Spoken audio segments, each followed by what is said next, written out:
Hi guys, welcome back to X explain.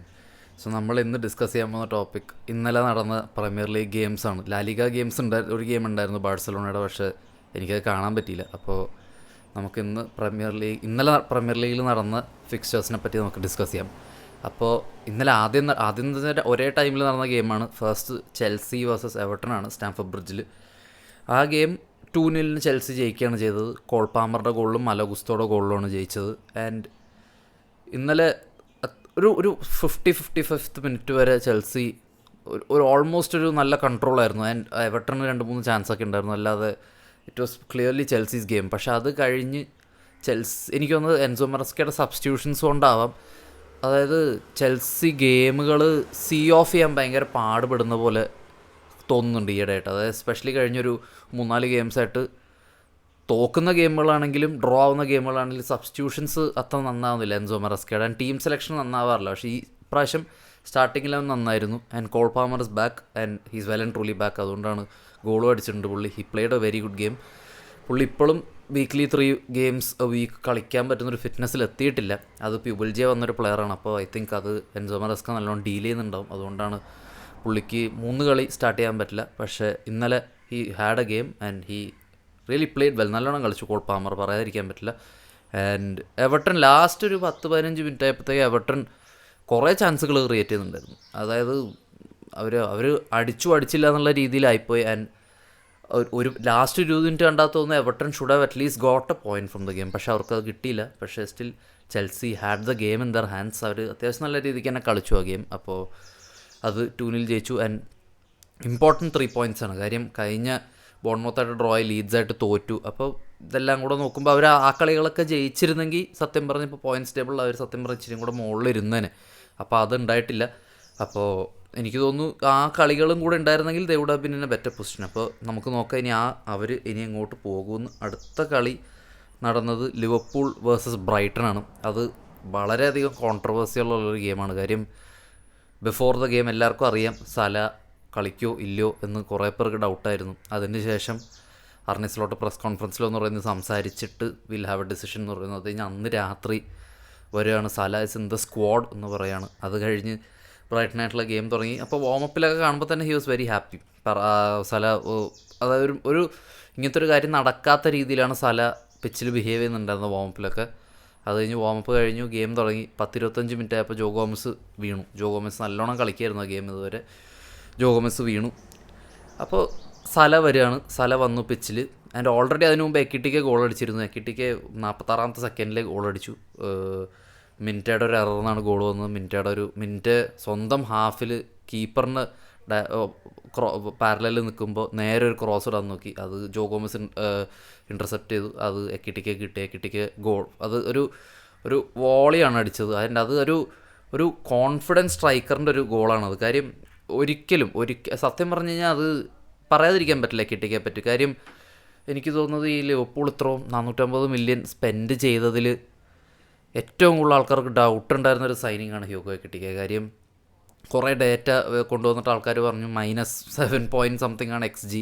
ഇവൻ്റെ shot conversion rate കുറവാണ്. ബുണ്ടസ് ലീഗയിലെ സ്ട്രൈക്കറാണ്. ഫ്രാങ്ക്ഫർട്ടിൽ ഏകദേശം 100 million കൊടുത്ത് കൊണ്ടുവരുന്നൊരു സ്ട്രൈക്കറാണ്. ഫ്രാങ്ക്ഫർട്ടിൽ നിന്ന് പൈസ കൊടുത്തൊരു സ്ട്രൈക്കറെ കൊണ്ടുവരുമ്പോൾ സത്യം പറഞ്ഞാൽ നന്നാവാറില്ല ക്ലബ്ബുകൾക്ക്. അപ്പോൾ അത് പറയുന്നു. ഒരു അതായത് ഒരു ഫിനിഷ്ഡ് ആർട്ടിക്കിൾ അല്ല, റോ ആണ്. ഇപ്പോൾ ഇവിടെ വന്നു കഴിഞ്ഞാൽ എന്ത് ചെയ്യുന്ന അറിയാൻ പറ്റില്ല. അതൊരു അടുത്തൊരു ഡാർവിൻ ന്യൂസ് ആണെന്ന് ഒരാൾക്കാർ പറഞ്ഞിരുന്നു. പക്ഷേ ഇവിടെ വന്നു എന്താണോ ഇസാക്ക് ആകും, അല്ലെങ്കിൽ ഇസാക്ക് ഇതിനുള്ളിൽ എന്ത് ചെയ്യുമെന്ന് ആൾക്കാർ പ്രതീക്ഷിച്ചു. അതാണ് ഇപ്പോൾ എക്കിട്ടിക്ക് ചെയ്തുകൊണ്ടിരിക്കുന്നത്. ആൻഡ് അതിന് നേരെ ഓപ്പോസിറ്റാണ് ഇസാക്ക്. ഇസാക്കിനെ ഒരു പരിധിവരെ കുറ്റപ്പെടുത്താൻ പറ്റില്ല. കാര്യം ഇസാക്ക് ഇപ്പോഴും ഫുള്ളി മാച്ച് ഫിറ്റ് അല്ല. അത് ലിവർപൂളിൽ ജോയിൻ ചെയ്യാൻ വേണ്ടി സമരം ഇരുന്നതിൻ്റെയാണ്. പുള്ളി ഇപ്പോഴും മാച്ച് ഫിറ്റ് അല്ല. പുള്ളി അത് റെഡിയായി എടുക്കാൻ എനിക്ക് തോന്നുന്നു ഡിസംബർ ലാസ്റ്റൊക്കെ ആകുമ്പോൾ പറ്റുമായിരിക്കും. Almost is back I think. പക്ഷേ സ്റ്റിൽ അവർ ഫുൾ റണ്ണിങ്ങിലോട്ട് ഇസാക്കിൻ്റെ ഒരു പഴയ രീതിയിലോട്ട് എത്തണം എന്നുണ്ടെങ്കിൽ എനിക്ക് തോന്നുന്നു അത് പുള്ളി 3 കളി വീക്ക്ലി ഒരു 2-3 പ്രാവശ്യം കളിച്ച് തന്നെ റെഡിയാവുള്ളൂ എന്നാണ് എനിക്ക് തോന്നുന്നത്. അപ്പോൾ ഇസാക്കിൻ്റെ കേസ് എന്താണെന്ന് നമുക്ക് നോക്കാം. ഇന്നലെ overall Liverpool had a very good game. അത് പറയാതിരിക്കാൻ പറ്റില്ല. സല വന്നു. അത് സലയുടെ ഒരു കോർണറിൽ നിന്നാണ് എക്കിട്ടിക്ക് 2ാമത്തെ ഗോൾ അടിക്കുന്നത്. അപ്പോൾ അതൊരു നല്ല ഹെഡറുമായിരുന്നു. അപ്പോൾ ഓവറോൾ ബ്രൈറ്റണിന് ചാൻസുകൾ ഉണ്ടായിരുന്നു. ആൻഡ് അത് പറയാതിരിക്കാൻ പറ്റില്ല. ബ്രൈറ്റണിന് 1-2 ഹാഫ് ചാൻസുകൾ ഉണ്ടായിരുന്നു. മിനിറ്റേക്കൊരു അത്യാവശ്യം നല്ലൊരു ചാൻസ് ഉണ്ടായിരുന്നു. അത് ഓഫ് ടാർഗറ്റാണ്, പക്ഷേ അത് അത്യാവശ്യം നല്ലൊരു ചാൻസ് ആയിരുന്നു യാക്കോബോ മിൻറ്റേക്ക്. ആൻഡ് ലിവർപൂളിൻ്റെ കാര്യം പറയുകയാണെങ്കിൽ it's a very good result, പറയാതിരിക്കാൻ പറ്റില്ല. And Arne Slot is trying to turn it around. ഇപ്പോൾ അതിലൊരു കാര്യത്തിൽ ആർനെ സ്ലോട്ടിന് റെസ്പെക്റ്റ് കൊടുത്തേ പറ്റൂ. കാര്യം ടീം മോശമായിട്ട് കളിച്ചു, അപ്പോൾ പുള്ളി പ്രോബ്ലങ്ങളിൽ ഒന്നായ, അതായത് ഓൺ ദ പിച്ച് പ്രോബ്ലങ്ങളിൽ ഒന്നായ മുഹമ്മദ് സലയെ ഡ്രോപ്പ് ചെയ്യാൻ തീരുമാനിക്കുന്നു. അതിനുശേഷം സല വന്ന് ഇൻ്റർവ്യൂ കൊടുക്കുന്നു. അതിൻ്റെ ഇടയിൽ സലയെ ഡ്രോപ്പ് ചെയ്ത കളികളൊന്നും ലിവർപൂൾ തോറ്റിട്ടില്ല. എന്ത് സബ്ബിസ്മൽ ഫോം. എന്നിട്ട് ഇൻ്റർ മിലാൻ അവേ പോയി ജയിക്കുന്നു സലയ്ക്ക് പണിഷ്മെൻറ്റ് കൊടുത്തിട്ട്. അത് കഴിഞ്ഞ് ബ്രൈറ്റൺ വരുന്നു. അപ്പോൾ അതിനുള്ളിൽ തന്നെ സലയെ ബോധ്യപ്പെടുത്തി കൊടുക്കുകയാണ് slot is the bigger man in the room. അതൊരു പ്ലെയറിനെ മനസ്സിലാക്കി കൊടുക്കുക എന്ന് പറയുന്നത് ബോർഡിൻ്റെയും മാനേജറിൻ്റെ ഒരു കഴിവാണ്. അത് സലയ്ക്ക് മനസ്സിലായിട്ടുണ്ട്. ആൻഡ് ഇന്നലെ തന്നെ സലയുടെ ഗെയിമിൽ അത് കണ്ടാൽ മനസ്സിലാവും. പുള്ളിക്ക് സ്കോർ ചെയ്യാൻ പറ്റും എന്നുള്ള ചാൻസുകൾ പോലും പുള്ളി അസിസ്റ്റ് കൊടുക്കാനാണ് നോക്കുന്നത്. അപ്പോൾ അതൊരു ബിഗ് ഈഗോയിൽ വന്നൊരു മാറ്റമാണ് സലയ്ക്ക്. ആൻഡ് അത് മാനേജറിൻ്റെ ബോർഡിൻ്റെ തന്നെ കഴിവാണ്. കാര്യം അത് പുള്ളി ഇവിടെ പിടിച്ചു നിർത്തുക, പുള്ളിയെ മനസ്സിലാക്കി കൊടുക്കുക, എന്താണ് ക്ലബിന് ബെസ്റ്റ് എന്നുള്ള മനസ്സിലാക്കി കൊടുക്കുക എന്ന് പറയുന്നത് അത് ഒരു മാനേജറിൻ്റെ ഏറ്റവും വലിയ കഴിവാണ്. അതിന് ആർനെ സ്ലോട്ടിന് അംഗീകരിച്ചേ പറ്റൂ. ആൻഡ് ഇപ്പോൾ ഒരു പുതിയൊരു സിസ്റ്റമാണ് ട്രൈ ഔട്ട് ചെയ്തുകൊണ്ടിരിക്കുന്നത്. ഒരു ടെംപ്ലേറ്റാണ്. അതിനകത്തൊരു ഇംപ്രസീവ് എന്ന് പറയാൻ മാത്രമൊന്നുമില്ല. അത് ബിഗ് ടീംസിന് അഗേൻസ്റ്റ്, അതായത് ഹൈലി വയലൻ്റായി ഫുട്ബോൾ കളിക്കുന്ന ടീമുകളുടെ അഗേൻസ്റ്റ് വർക്ക് ചെയ്യുമോ ഇല്ലയോ എന്നുള്ളതാണ് ഏറ്റവും വലിയ ചോദ്യം. പക്ഷെ എപ്പോഴും ബ്രൈറ്റൺ ഒരു പ്രശ്നമാണ് ലിവർപൂളിന്. പക്ഷേ ഇന്നലെ with a clean sheet, back to back clean sheets ലിവർപൂളിന് കിട്ടി. അപ്പോൾ ഇന്നലെ ഓവറോൾ ഓൾ ദ പ്ലേയേഴ്സ് എല്ലാവർക്കും നല്ല പെർഫോമൻസ് ആയിരുന്നു. ഇന്നലെ ഇറങ്ങിയ ലൈനപ്പിന് ഒരു ഡയമണ്ട് പോലത്തെ ലൈനപ്പായിരുന്നു. സല അപ്പ് ഫ്രണ്ട് എന്ന ലൈനപ്പ് ഇൻ ദ ഡയമണ്ട് എന്ന് പറയുമ്പോൾ അത് വേറെ തന്നെ ഒരു പ്രത്യേക തരം ഫുട്ബോളാണ് നമുക്ക് കാണാൻ പറ്റുന്നത്. സല വിത്ത് എക്കിട്ടിക്ക് ഓർ ഇസാക്കാരോ ആയിക്കോട്ടെ. അപ്പോൾ and Florian Wirtz had a pretty good game. All the midfielders പിന്നെ എടുത്ത് പറയാതിരിക്കാൻ പറ്റില്ല. കർട്ടിസ് ജോൺസിനെ പറ്റിയാണ്. I was in familiar with this guy. കാര്യം ഇന്നലെ he actually control the game. ലിവർപൂളിന് വേണ്ടി ഗെയിം കൺട്രോൾ ചെയ്തു എന്ന് തന്നെ പറയാം. കാര്യം ഓൾ ഓവർ ദ പിച്ചായിരുന്നു. എനിക്ക് തോന്നുന്നു അത് സത്യം പറഞ്ഞാൽ സ്പാനിഷ് മിഡ്ഫീൽഡേഴ്സൊക്കെ കളിക്കുന്ന പോലെ തോന്നി. ഞാൻ സത്യം പറഞ്ഞാൽ കർട്ടിസ് ജോൺസിന് ഒരിക്കലും പൊക്കി പറയേണ്ട ഒരു സാഹചര്യം വരുമെന്ന് വിചാരിച്ചല്ല. കാര്യം ഞാൻ കഴിഞ്ഞ കൊല്ലം വരെ I wanted him out of the club. Because ഞാൻ വിചാരിച്ചു പുള്ളിക്ക് ലിവർപൂൾ പോലത്തെ ഒരു ക്ലബ്ബിൽ കളിക്കാൻ പറ്റിയ സ്കിൽ സെറ്റ് ഇല്ല എന്ന് വിചാരിച്ച ഒരാളാണ് ഞാൻ. പക്ഷേ എനിക്ക് തോന്നുന്നു ഈ ടീമിൽ ഈ ഒരു സിസ്റ്റത്തിൽ, അതായത് ഒരു ഡയമണ്ട്, ഒരു ഓർത്തഡോക്സ് ആയ ഒരു സിസ്റ്റമാണ്. ഭയങ്കര എന്താ പറയുക, പ്രീമിയർ ലീഗിൽ അങ്ങനെ യൂസ് ചെയ്യാത്തൊരു സിസ്റ്റമാണ്, എസ്പെഷ്യലി ഇത്രയും വിങ് പ്ലേ ഉള്ള സമയത്ത്. അപ്പോൾ അങ്ങനത്തെ ഒരു സമയത്ത് കൊണ്ടുപോയി ഒരു 4-3-1-2 പോലത്തെ ഒരു ഡയമണ്ട് കളിപ്പിക്കുമ്പോൾ you need a player like Curtis Jones. And Curtis Jones ആ റോള് നല്ലോണം ഫുൾഫിൽ ചെയ്യുന്നുണ്ട്. അത് പറയാതിരിക്കാം വെരി കൊമൻറ്റബിൾ. കാര്യം കഴിഞ്ഞൊരു 5-6 കളിയായിട്ട് കർട്ടിസ് ജോൺസ് ആണ് ഈ ടീമിൻ്റെ ഹാർട്ട് ബീറ്റ് എന്നുള്ള പോലെയാണ് കളിച്ചുകൊണ്ടിരിക്കുന്നത്. And Szoboszlai as always. Mac Allister had a decent game. Gravenberch as usual he had a very good game. Milos കർക്കസിനെ പറ്റി പറയണം. കാര്യം മിലോസ് കർക്കസിനും ഒരു വെരി ഗുഡ് പെർഫോമൻസ് തന്നെ പറയാം. കാര്യം പുള്ളിയുടെ സ്കിൽ സെറ്റ് എന്താണ് അതിനനുസരിച്ച് കളിപ്പിച്ച് കഴിഞ്ഞാൽ he is one of the best left backs in Premier League. കാര്യം കഴിഞ്ഞ കൊല്ലം PFA ടീം ഓഫ് ദി ഇയറിലെ ലെഫ്റ്റ് ബാക്ക് ആയിരുന്ന ഒരു പ്ലെയറാണ്. അപ്പോൾ you can't write him off. അപ്പോൾ Kerkez is playing a very good game. അതിൻ്റെ ഓവറോൾ നല്ലൊരു ഗെയിമായിരുന്നു. ഡിഫെൻസീവ് വൾണറബിലിറ്റീസ് ഉണ്ട്, ഓഫ് ഗാർഡ് പിടിക്കുന്നുണ്ട് ടീമുകൾ. പക്ഷേ സ്റ്റിൽ എനിക്ക് തോന്നുന്നു ജനുവരി വിൻഡോ വരെ ഇത് എങ്ങനെയെങ്കിലും ഒപ്പിച്ചുകൊണ്ട് പോയാൽ ലിവർപൂൾ ക്യാൻ സെക്യൂർ ഒരു 2-3 സൈനിങ്സ് കൊണ്ട് സെക്യൂർ ചെയ്ത് കഴിഞ്ഞാൽ അത് ഇച്ചിരി കൂടെ സ്റ്റേബിളാവും തോന്നുന്നു ടീം. അപ്പോൾ അതെവിടം വരെ പോകും എന്ന് നമുക്ക് കണ്ടു തന്നെ അറിയാം. ആൻഡ് അടുത്ത ഗെയിം ആഴ്സണൽ വേഴ്സസ് വൂൾസ് ആണ്. Arsenal versus wools it was A must win game. കാര്യം അത് പ്രീമിയർ ലീഗിലെ ഒരു സിറ്റുവേഷൻ സെനാറിയോ വെച്ച് നോക്കുമ്പോൾ ദേ ഷുഡ് ആ ഒരു 2 പോയിൻ്റ് ആണ് ഗ്യാപ്പ് എങ്കിൽ, അതായത് ഒരു പ്രോബിലിറ്റി വെച്ച്, അതായത് ഒരു ഊഹം വെച്ച് എങ്ങാനും സിറ്റി പോയിൻ്റ് ഡ്രോപ്പ് ചെയ്താൽ 5 പോയിൻ്റ് ലീഡായിട്ട് എക്സ്റ്റെൻഡ് ചെയ്യാം എന്നുള്ളൊരു ഹോപ്പിലോട്ട് ആഴ്സണൽ പോയൊരു മാച്ചാണ്. ആൻഡ് വൂൾസിന് അഗേൻസ്റ്റ് ആയിരുന്നു മാച്ച്. ഫസ്റ്റ് ഹാഫ് 0-0 ആയിരുന്നു. 2-1 ആഴ്സണൽ ജയിച്ചത്. ഇഞ്ചുറി ടൈം 2 ഓൺ ഗോളാണ് വൂൾസിൻ്റെ ഭാഗത്ത് നിന്ന് വന്നത്.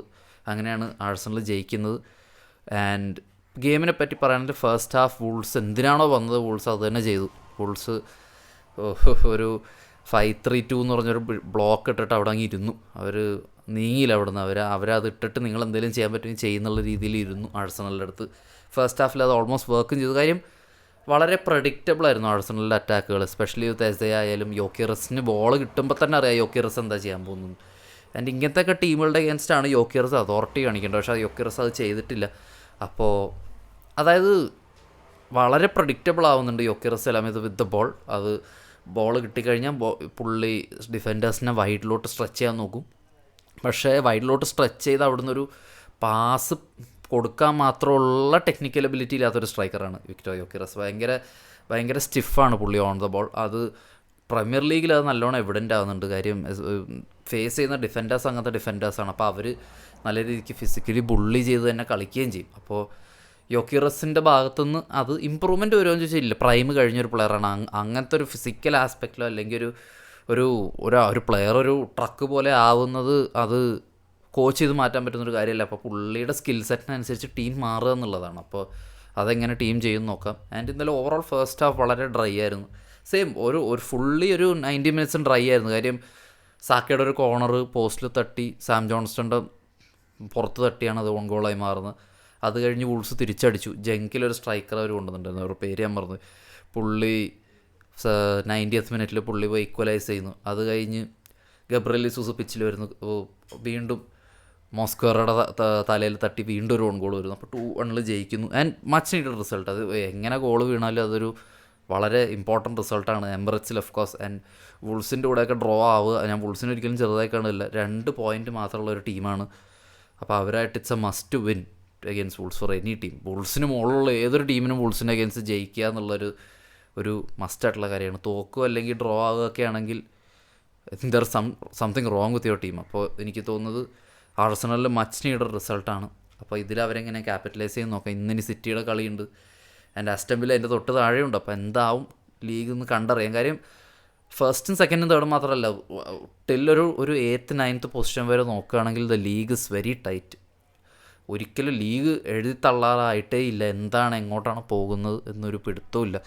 ഭയങ്കര ടൈറ്റാണ്. അതായത് ഇതുവരെ ഈ അടുത്തൊന്നും ഇങ്ങനത്തെ ഒരു ലീഗ് ടേബിൾ ഉണ്ടായിട്ടില്ല. കാര്യം ഫസ്റ്റ് ഇരിക്കുന്ന ഒരു ടീമും 8th 9th ഇരിക്കുന്ന ടീമും തമ്മിൽ 8-9 പോയിൻ്റ് ഡിഫറൻസേ ഉള്ളൂ. അപ്പോൾ അത് സത്യം പറഞ്ഞാൽ ശരിക്കും ഫസ്റ്റും സെക്കൻഡും അല്ലെങ്കിൽ ഫസ്റ്റും തേർഡൊക്കെ തമ്മിൽ വരുന്ന ഡിഫറൻസാണ്. അപ്പോൾ അത് എങ്ങനെയാണ് ആഴ്സണൽ നമുക്കൊന്നും പറയാൻ പറ്റില്ല. Arsenal is having one of the best seasons under Arteta. അപ്പോൾ ബാക്കിയുള്ള ടീമുകൾ നല്ലോണം പെർഫോം ചെയ്യുന്നതുകൊണ്ടാണ്. എങ്ങനെ ഇനി ഇത് മറിയും എന്ന് നമുക്ക് കണ്ടറിയാം. Business end of the season ആയി തുടങ്ങി. അപ്പോൾ ബോക്സിംഗ് ഡേ ഒക്കെ ആവാറായി. അപ്പോൾ എന്താണ് നടക്കാൻ പോകുന്നത് നമുക്ക് കണ്ടു തന്നെ അറിയാം. നിങ്ങൾക്ക് വീഡിയോ ഇഷ്ടപ്പെട്ടിട്ടുണ്ടെങ്കിൽ ലൈക്ക് ചെയ്യുക. ഇനി എന്താണ് ഞാൻ ചെയ്യേണ്ടതെന്നുള്ള റെക്കമെൻഡേഷൻ നിങ്ങൾ കമൻറ്റിൽ ചെയ്യുക. ചാനൽ സബ്സ്ക്രൈബ് ചെയ്തില്ലെങ്കിൽ സബ്സ്ക്രൈബ് ചെയ്യുക. അടുത്തൊരു വീഡിയോയിൽ കാണുന്നവരെ ബൈ.